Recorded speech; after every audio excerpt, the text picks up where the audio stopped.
Good morning, everybody.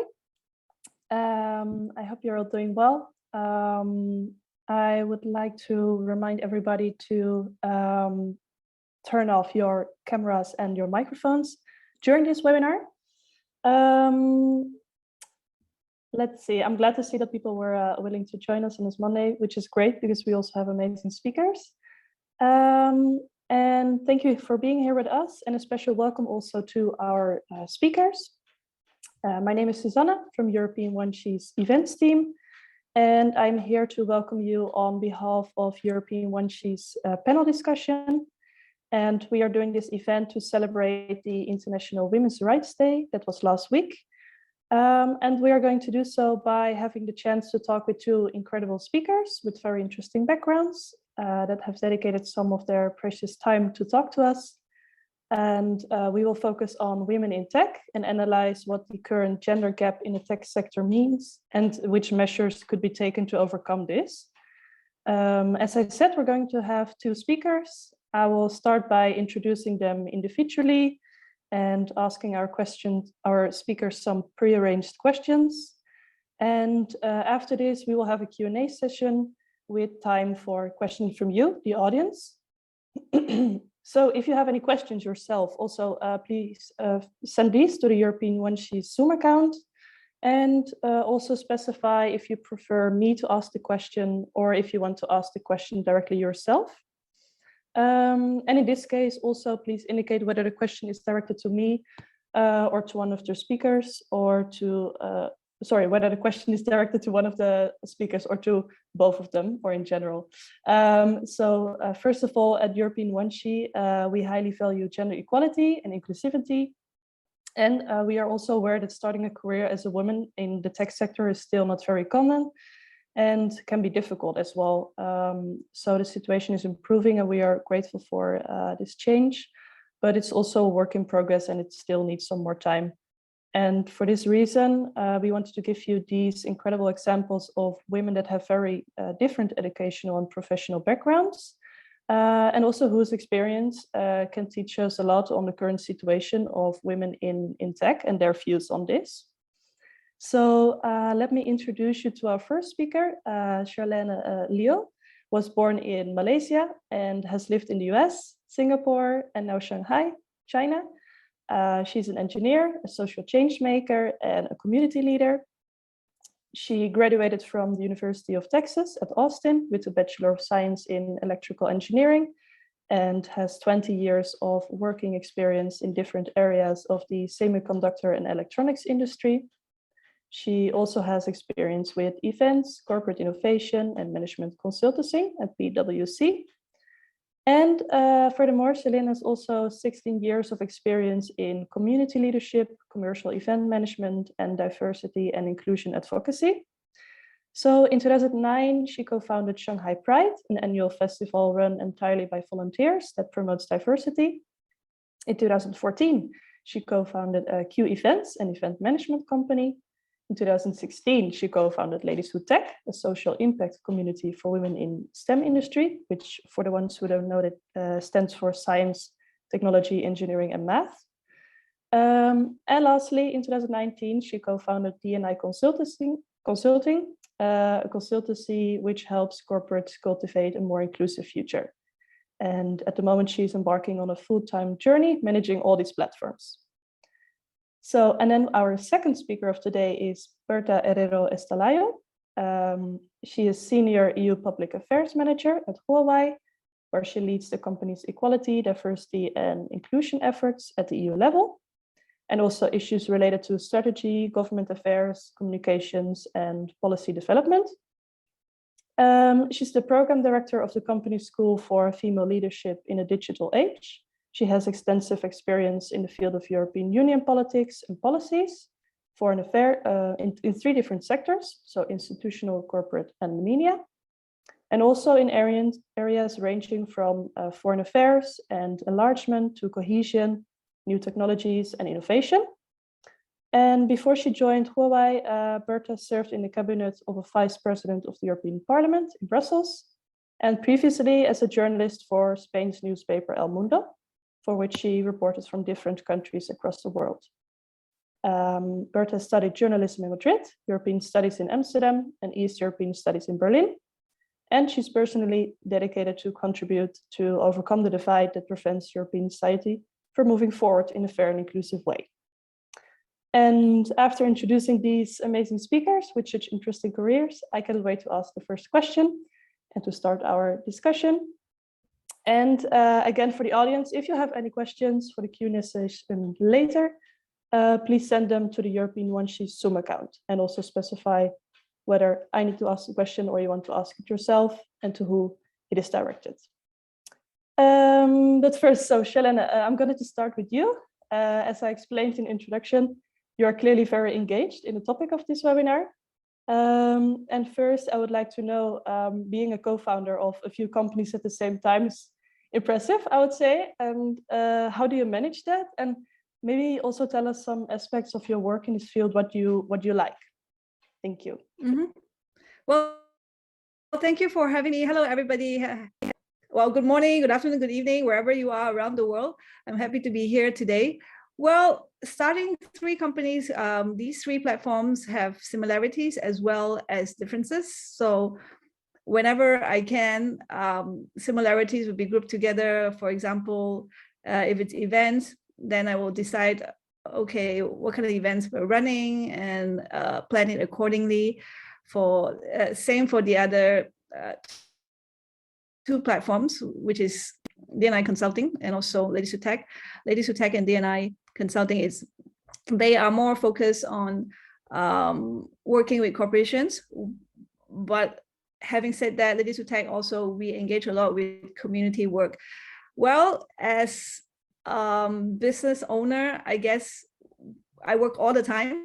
So there is no fixed 9 to 5. It's basically whenever things need to be done or things need to be planned, then I'm always doing something. I guess that keeps me busy, and I'm really happy to be doing that, actually. Yeah. Yes, I can imagine it must be really, really busy. And also, can you tell us some aspects of the work in this field, what you like? Oh, well, what I like is really connecting with people, the networking part. I think that drives me, especially in the last few years. Well, I would say last decade.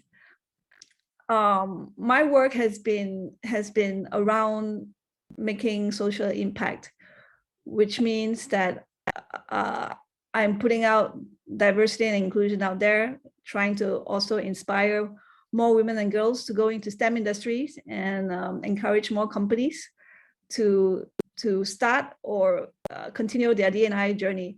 And what really drives me is actually people coming up to me and say that, you know, whatever we have presented or whatever we have talked about have changed their lives in a positive way. So that is, I think, the top in what I really enjoy doing, what the biggest impact, and also people actually coming out and actually saying that things have changed for them. Yeah, I can imagine it must be really motivating, and to see also that you actually achieve what you aim for. And for example, with your company, Ladies Who Tech, you also, like you already mentioned, you want to raise awareness of the lack of women in these industries, and to help the companies to have more diversity. But how is the company trying to achieve this? I think, first of all, well, we do a few things, right? We have a few initiatives, and they combine basically the community, women and allies who are interested in STEM or who are already in STEM, because we get them together with companies. So on one hand, we have the community, we have the masses, we have the people, we have the traffic flow. And then on the other hand, we have companies who are like, they might be already in the D&I space, or they might have already fantastic women who are in tech, who are in leadership. I know Huawei have a few of them, or quite a number of them. So we want to combine these to show that women can be in STEM, and women can be in STEM and be a leader and have families, just like everyone else, and in any industries. So what we do is through different initiatives, whether it is an event, a convention, a forum, or a networking session, right? We want to highlight role models. So we don't only talk about, or rather we minimize the talk about, oh, you can do it, or oh, you can be better, you can, how to build confidence, but we highlight the role models, people who are already in these positions as tech women, as leaders, or as someone who is studying something in STEM, whether and startup co-founders, startup founders, right? We showcase them, give them the spotlight, let them tell the story. So that actually can inspire more women to go into STEM industries. And the other part is also, this also allows companies and organizations to say, hey, you know what? I have amazing women who are in tech, who are in leadership position. Perhaps I want to show them off. So these are the main initiatives that we're driving at. And we want to use this to really just inspire, just to show people, right? When you see someone who can do it, then you think that, oh, I can be there too. I'll give you a quick example, right? I was speaking at a panel, and this student came up to me and said, I didn't know that women can be engineer until I see you talking about engineering and being in that role. So you see, once you see something, you know you can be that person too. Yeah, it seems like a really good way to show examples and also to take away biases that there might be there in the industry. If I switch now to you, Berta, if I look at your professional experience within Huawei, as Charlene also already mentioned, you're leading the company's equality, diversity, and inclusion efforts at the EU level. Could you maybe, first of all, elaborate a bit further on what you are working on? And just as for Charlene as well, maybe you can tell us some aspects of what made you want to work in this field. Thank you all. I think it's a great way now to reconnect with what Charlene was saying, because she was absolutely right. And you're right also to say that now I lead my company's efforts on equality, diversity, and inclusion at the European level. But for those of you that know it already, and you have read my bio as well, originally I am a journalist, right? So I come from a strong humanities and social sciences background. And my experience with tech before working in the tech sector was really small, was just at a user's level, let's say. And now here I am. So what I wanted to emphasize is how important it is, as Charlene said, to have role models, because you cannot be what you don't know exists. For you to want to become something, you need to know that it is possible, and that actually it is also for you, that because you have this background or these interests or these skills or whatever, the doors are not closed. You know, indeed, the doors of the tech world are open for everyone, and there are different positions for many different profiles. So you know, when I decided to study journalism back at the time, I did it because it was my passion. My other passion certainly was international relations, but to be very honest with you, I didn't have the awareness that I could also be, for example, a cybersecurity director, of a data privacy lawyer, or an AI manager. You know, I didn't know this. Simply, it was not in my mental map. No one told me. So if I had known, maybe I would have chosen the same, you know, because again, my passion was what it was, but maybe I could have chosen something different. So one of the things that we are doing at Huawei, and that is very important to leave no one behind in the digital age, is to be able to tell everyone, but especially girls, so the next generation of women, that if they want to be in technology, technology is for them as well, and technology is ready to welcome them with open arms. So indeed, we show our role models. For instance, one of the projects that is more dear to my heart is one called Women of Huawei, through which we basically travel across Europe, promoting and showing the different profiles of female, for example, engineers that we have. But not only, we show many other profiles. We show also mathematicians, what they are doing for the company, AI strategists, many others, of course, HR and comms and so on, but many diverse profiles. Why? Because of that, because when you imagine probably an engineer, you're imagining, or not to mention someone working on cybersecurity, right? You're probably imagining someone like in a very dark room, I don't know, like preventing a lot of cyber attacks and so on, and with skills that you might think that are quite difficult to acquire, you know, and this is not true, at least not entirely true. Cybersecurity is really for everyone if you have the passion for it, and certainly you can follow the path that will lead you to it. Not to say, of course, that just to wrap up a little bit more and we move to the next topic, what we do as our flagship program, leadership development program, is the Schools for Female Leadership in the Digital Age, that I trust that many of you have already seen. Of course, I'm immensely proud to have founded and to be leading this project.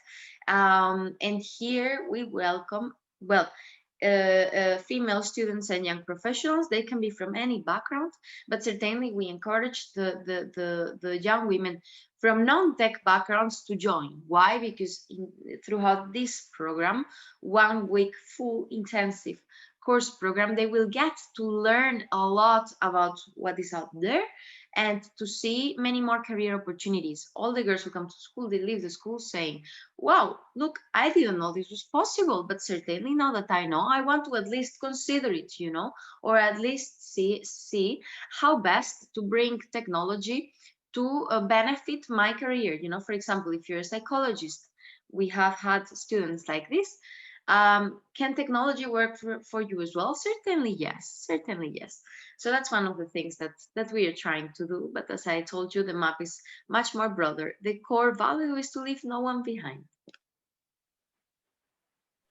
Thank you. And indeed, like I have also seen your program on my socials when it was there. I was really close to apply, but I finally did not. But also, what you mentioned, your studies were not initially in related to focus to tech. So what I was wondering is, did you also experience issues related to gender equality or inclusivity during your study, or mainly when you started working? How was this for you when you entered the field?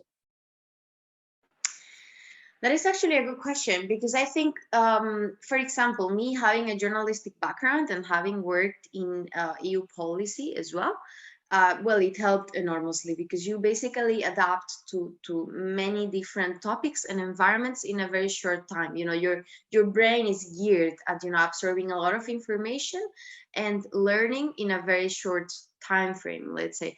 So yeah, at first it was a lot of studying, I have to say, which of course I love as someone who actually likes learning and acquiring new knowledge. But now it's a matter of that. It's about, like, once you have absorbed this knowledge, how can you use it for the benefit of society as a whole, right? But that's why I'm saying that no one is excluded, and you don't know which, for example, which skills that you have are gonna come in handy. For me, when you are a journalist, let's say that you have a lot of empathy and a lot of awareness of what is going on at different social levels, society levels, or society, if you wish, yeah, different ecosystems within society. And that's incredibly powerful, because sometimes when we are doing certain kind of jobs, we risk to lose track of reality and where people stand, right? And what people need as well. So bringing this very strong human perspective to work, I think it's incredibly important. And that's why I only can invite people with a humanities and social sciences background to enter the tech sector as well, if this is what appeals to them, because for sure there will be a place for them here. Thank you, indeed. And because Charlene, how was this for you when you, because you started basically in the tech sector from the beginning? Did you face any difficulties when you were entering the work field, or maybe during your study already, because you studied in the US first and now being based in China? Were there any differences, for example? Well, I think being a woman in the tech field, right? I was, of course, always the minority. But and even getting to engineering school, I had to justify to some of my family members why I can do it. Well, because I was passionate about it. I really liked hooking up electrical items and trying to figure out how it worked. And I thought that, hey, to me at that time, at least I didn't have that biases to myself. But when I say I want to study this field, some of the members in my family say, oh, but you're a girl, like girls don't study engineering. So that was my first, I guess, first obstacle to overcome. Well, being in college, being at the university, I think I was pretty much okay, although that, again, I was a minority, but by and large, the school was very inclusive, or at least in the faculty is. I did not feel anything at that time, but I guess only when I started working that I realized, oh, there are biases, of course. Before I got into the field of diversity and inclusion, I thought, okay, you know what, that is life. I just have to deal with it. Bosses telling me, oh, you're a woman, you won't get the promotion because the man, which is the same position, you will get the promotion because he has a family to feed. At the time, I was just thinking to myself, okay, I guess that's life. But now that I think back, I did as well as the other person, and I should have fought for it. You know, so I don't think it's a matter of where we are, but in terms of location or countries, right? Biases, especially in the tech field, against women, I think it's very high. I hope, well, I want to stay positive that things will get better. Yeah. And the more we talk about this, the more that we help each other, the more that we can get allies on board to support all of us, it should get better, and I hope that it will. Yeah. Yes, and what you said, I think it's really important as well that that your family is motivating what you're doing and stands behind what you're doing actually and what you want to do, right? So, yeah, I think that's also really important. And for you, what can female leaders in this field do to break barriers and also to drive this change, what you want to achieve? I think we don't see this a lot, and we don't see this enough. Female leaders who are in the tech field, most of the time they don't come out and say, hey, I want to inspire more. You know, if you see my background here today, I have the word inspire, of course, pi, and we don't have enough of role models in the companies or in schools, in any organizations, right? Women who say, okay, you know what, I'm going to come out, I'm going to talk about tech. I'm not going to tell you that you're good enough, but I'm going to tell you about tech. If you're interested, then you can do it. Female leaders actually can help, can motivate, can drive. Looking back at all my experiences, my science teacher, who's a woman, she's the one who encouraged me to go into engineering. Of course, there are not enough women leaders because also there are not enough role models. So it is kind of a catch-22 or chicken and egg, right? You need to get role models to encourage more women, but we need more women to be in the role model position. So I think companies, if they can, also give the spotlight to these women, these role models, these leaders, and they're too shy to talk in public, but there are courses, there are platforms that women can do that. Well, one of them is, of course, Ladies Who Tech. We every year try to give as many stage time to women leaders, women tech leaders, as much as we can. So these are the things that I think women leaders can do. Step up, like just go out there and inspire.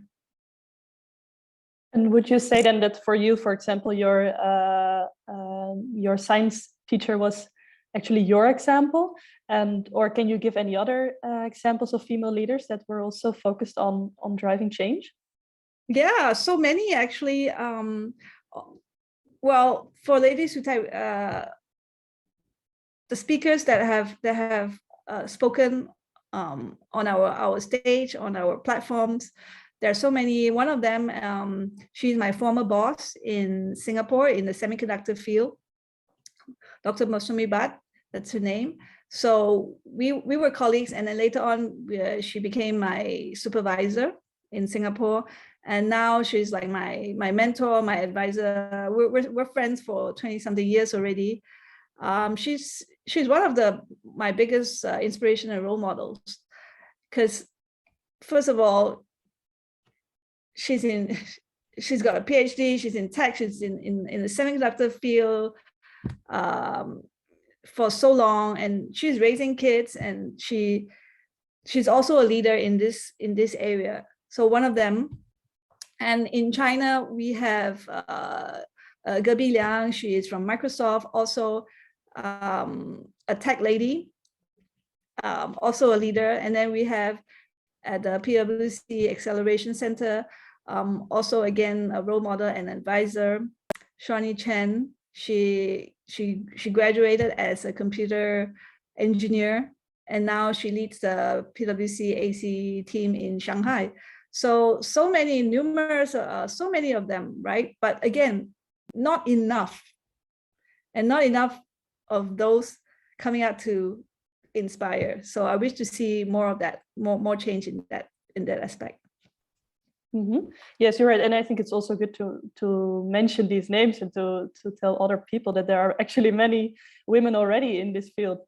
And Berta, for you, what can female leaders in this field do according to you to break barriers and to drive change? Would you add something to what Charlene already said?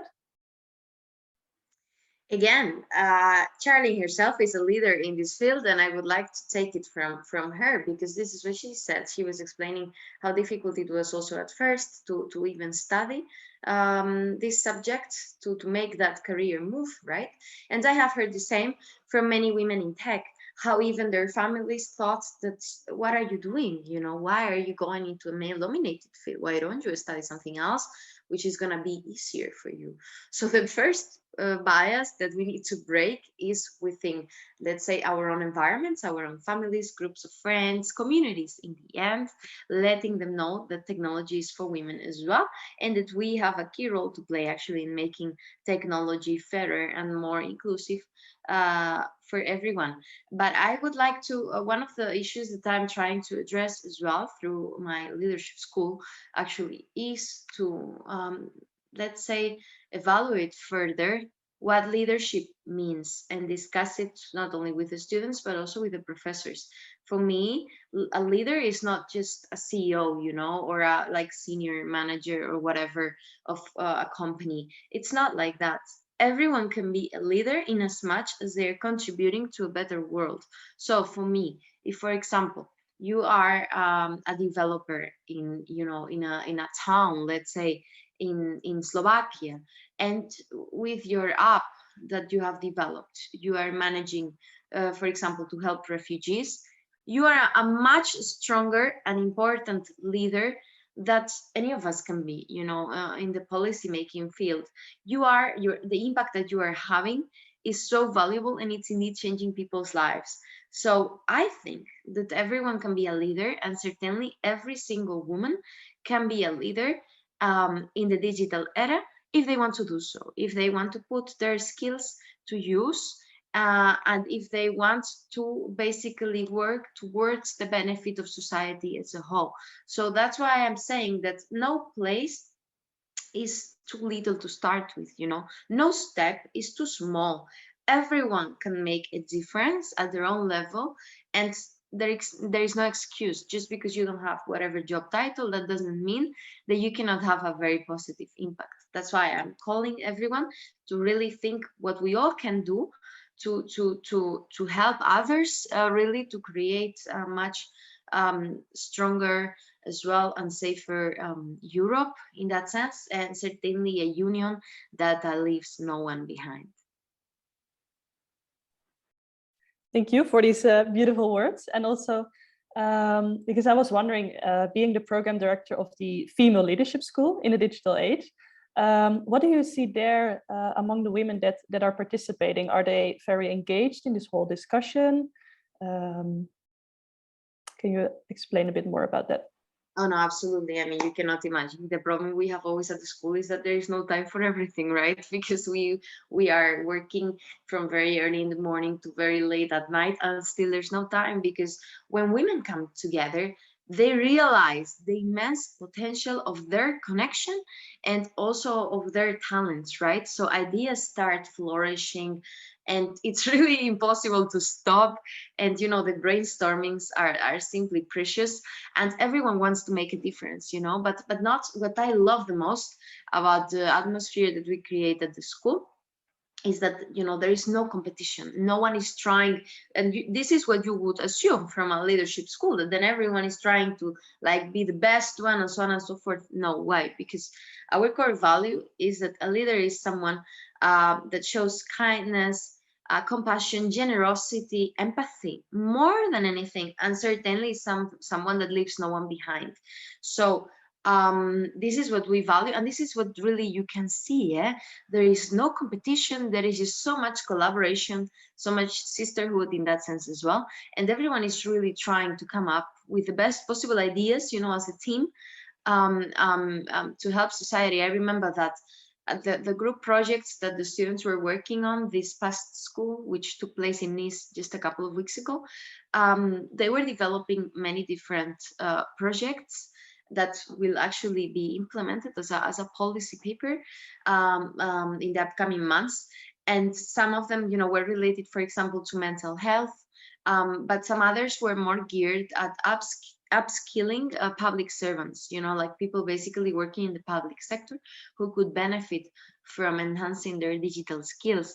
So the ideas were really diverse. There was another one on deep fakes and on the importance of having a more, let's say, much ethical AI, you know. So the ideas are just endless, and to be honest, I just wished that the schools could last months, you know, because in that sense we would create a much better world. But again, we are having, I think, and this is very important, a catalyst effect by which our future female leaders come together for 1 week, and then they act on tech for good. They act on their positive impact when they come back to their communities. And because we are doing this in the 27 member states, plus also now the Western Balkans, well, as you can imagine, the impact, the positive impact, can be immense. Yes, because building further upon that, since you also have a lot of experience in the field of the EU, politics and policies, so what could, according to you, be done at the EU level to promote a career in the tech sector for women? So I think that first and foremost, we can all have different political views, of course, but most Europeans look to the European Union as a guiding light, right? As that role model that also shows you what the future is going to bring. So it's not only a matter, for example, of allocating funds, which is also the case, but most importantly, you know, what a game changer it is for girls nowadays to know that most of the presidents of European institutions today are women. I mean, we do not have only Ursula von der Leyen leading the Commission, but now we have also Roberta Metsola leading the European Parliament, and of course, Christine Lagarde. So, I mean, the perspective that this opens to you is certainly immense. It shows you that you can be whatever you want to become. The doors are open for you. But certainly the EU already with Commissioner Gabriel as well for many years, and also with Executive Vice President Vestager, has been doing a wonderful job, not only in terms of creating synergies, for example, putting together like catalogs of like women who do work in technology, for example, and cybersecurity already, so that they are also called as experts to participate in projects and to participate in panels, so as to break that bias. They also provide amazing training opportunities, for example, during the Girls Who Code Week, and I mean, many other initiatives. And of course, transfer the funds to the EU member states so that they can implement this as well in schools and so on. But most importantly, I think that people should know, and girls out there should know, that most of the, let's say, key figures shaping EU tech policy today are women. are women. This is very important. And then they are the future. We are the future, you see. And precisely because of that, also the future of technology, the future in the digital era is also ours. It's of women as well. Oh, good to know. I didn't even know that myself, actually. So that's really, really good to know, and also good to spread those words that actually at the EU level also women play a very big role. I think I want to add on to that, yeah, Susanna, if go ahead. I may. I mean, there's data out there, right, that shows that consumers on the digital platform, 75% are women, but only 90% of digital products are made by men. So there is kind of a paradox there, right? I mean, we should understand what we need and how our products need to be. So why not we design for ourselves as well?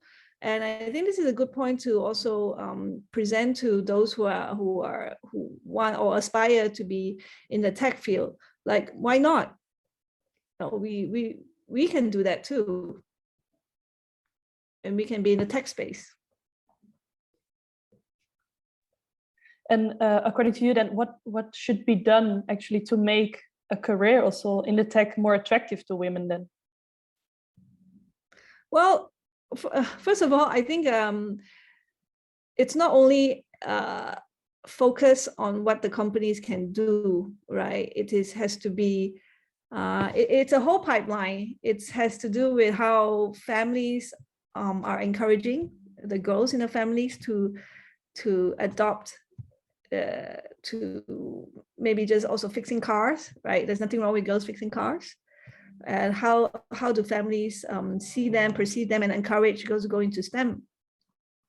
And then in schools, how do you make things more attractive? Like, teachers can not only focus on the boys, but also give the opportunities to the girls, and then show them that, hey, this is not, it's not boys' toys. Cars are not boys' toys. Women drive cars too, and we can fix them too.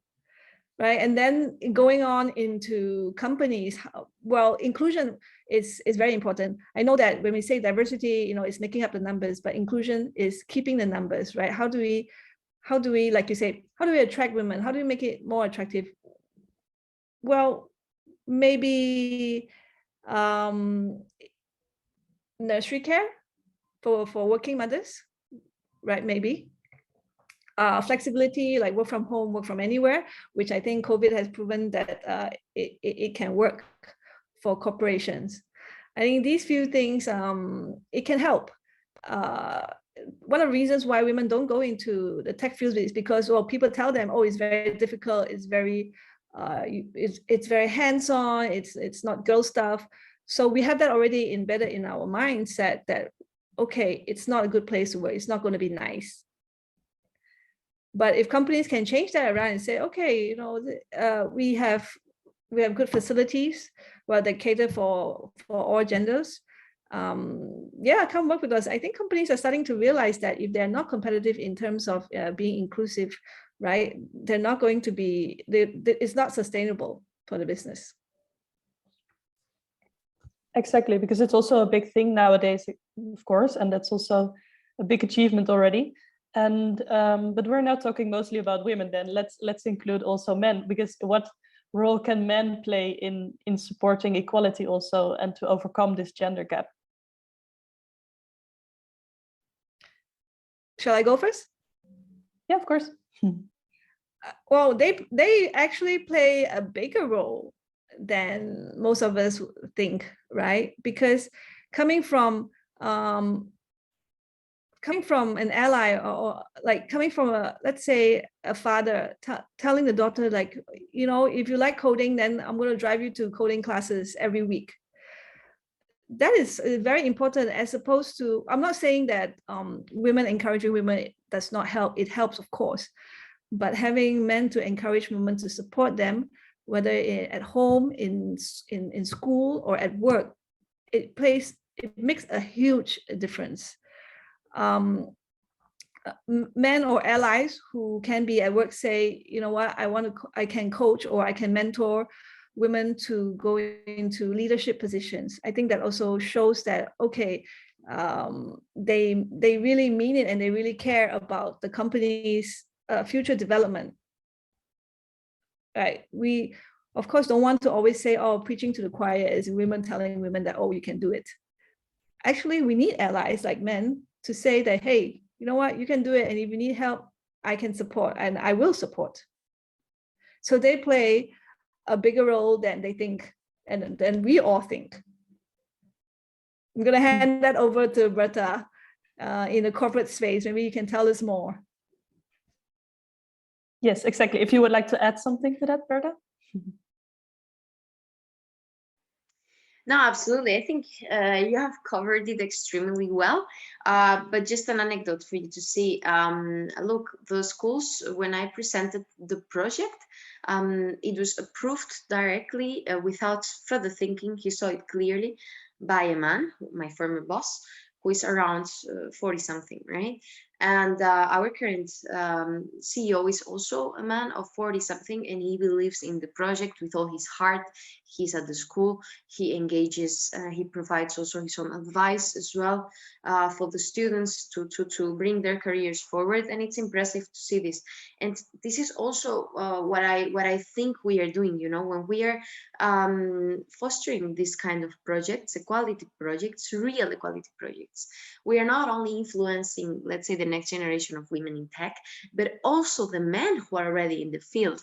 And to be honest, they are quite grateful, you know, because they simply, they learn about some things, like, for example, how important is this or that, or so on, you know, things that we are aware of as women, but certainly that men are just simply not aware of.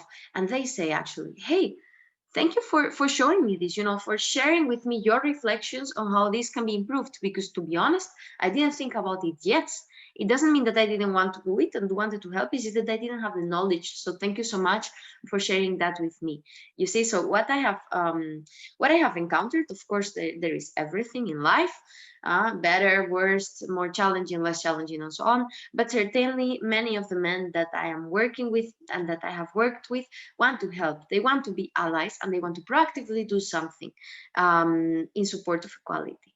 So it's also a matter of us women just also being more open and being not afraid. You know, you shouldn't be afraid to tell a man, especially if it's a male boss, you know, oh, you know, I think that we could do this better or this and this way, you know, to make it easier as well. For example, for women mothers, this is very important, or just to make it more inclusive in this way or this other way.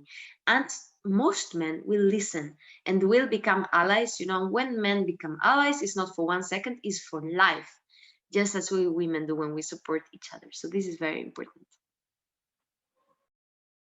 Yes, so awareness raising and also stepping up as a woman. I see. And I see we have to end sharply at 12. So I'm going to ask, I think, a last question to both of you. The same one to end on a positive note. Which achievement and then career-wise makes you most proud about yourself? Should I go first then?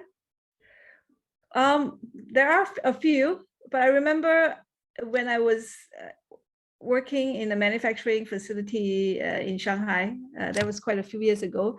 And I was very proud that in 1 year I had 2 promotions, and one was being a junior technical manager, and then at the second time in the same year to a senior technical manager. So that is one. I think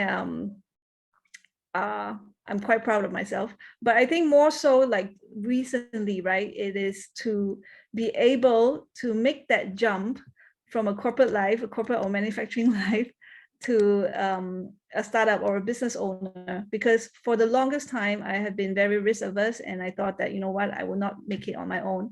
But I think for the last 2 years, I'm really proud of myself of how much we have done and how far we have come. Of course, things could be better. And again, I want to keep positive that it will be better. And maybe a small extra question for the future. What are your plans in this aspect?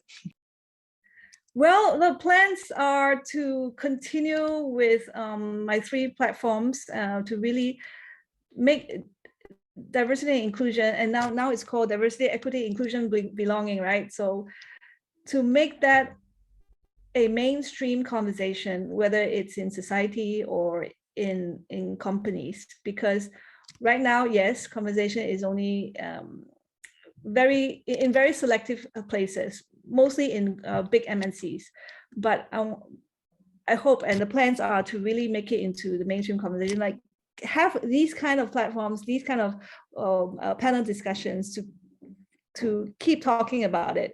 And then, well, you know what, once we keep talking about it, then everybody's going to go, okay, you know what, we need to get it. And then at some point, people will be like, okay, we get it. Yeah, so that is the plan for now. Thank you. And Berta, what's it for you? Which achievement makes you most proud of yourself, and also what are your future plans? Yeah, well, I have several, but of course, what can I tell you? For me, the fact that the schools, which were a dream for a long time, became a reality, and now are already changing the lives of so many people, not only the 55 students who have so far benefited from them, but from the wider community that they are also impacting. This is simply just a dream come true, and I hope to be doing this for much longer, but not only to stay there. I mean, we are creating communities that are just growing and growing. So it warms my heart to see also what the students are doing when they are back in their cities, in their towns, in their universities, in their jobs. It's incredible, really, the power of female connection, the power of women working together is immense. And certainly, if I can choose, I would like to devote most of my time in the future for this as well, for female empowerment. It's very, very, very important. An empowered woman, it's also a woman who can empower others. And that's mostly what we need these days. And do you have any last advice for young women entering these male-dominated industries? That's a very good question. Important advice. Yes, never stay silent. Never leave a meeting saying that you didn't say what you wanted to say because you were not given room or given the floor or so on. As one of my students used to say, you know, if you don't have a seat on the table, then you bring your own chair and it's fantastic, you know. So never stay silent. Never allow, of course, any mistreatment, any not to say harassment, but also do not allow the small things, because the small things together make a mountain. And if we are able to tackle the small things also by explaining well what they mean, because again, as I said, some people are simply not aware of it, then we can create a change on a much bigger scale. And then the last advice would be, and this might sound a little bit topical, but I think it's very important, do what makes you happy, and do not think that you need to you know, now do some kind of job or take some kind of career path because it's fancy, or because people are doing it, or because whoever says that it's gonna be the future or whatever. I mean, respect your own decisions and respect your own right to happiness. That is extremely important. So the tech sector can offer you immense happiness, but if you decide to do something else, that's also perfect. And know that technology will be there to support you as well, no matter what you do. Thank you. And Charlene, do you have any last words or any last advice to add to this? Well, I want to echo what Berta was saying in the beginning, right? Well, I have 2 points. One is speak up and speak out. You know, like Berta said, don't be quiet. Many times, and this is also from experience, like the past 40-something years, sometimes I did not speak up and I did not speak out, but my mom has always told me to do that. So that is just 4 words that you might want to remember, that also includes what Berta had just said. And then the second point is really to surround yourself with people who believe in you. Really, I mean, there are so many haters out there and so many negative comments out there. You know, we cannot go through that every day. We cannot go through those negative comments one by one. We just know that these things are happening, but really the people around you who will support you, who really believe in you, they're the ones that you need to keep close to. Yeah. You need a good support network. Thank you for these inspiring words. It's really really good to see how motivated you are and how dedicated you are to this topic. And I cannot wait to see what the future plans, if they will work out, and how you're going to achieve it. And I'm afraid that we're already out of time. It was an absolute pleasure to moderate this webinar, and also for the people joining us, thank you on this, for me at least, Monday morning. And at the moment also our call for new members is open. So if you know other people that might be interested in joining European Guanxi, please also spread the words and invite them. And in particular, also, I would like to thank our amazing speakers. Thank you so much for dedicating your time to us and to share your valuable experience with us, and keep going, because you're doing both amazing work. So thank you very much, and to everyone, enjoy the rest of your day. Thank you. Thank you for having us. Thank you indeed. It was wonderful, fantastic event, very well planned, and it was an honor, Charlene, and it was an honor to share with all of you as well. We keep in touch, yes, certainly. Good luck. Absolutely. Bye. Thank you. Take care, everybody.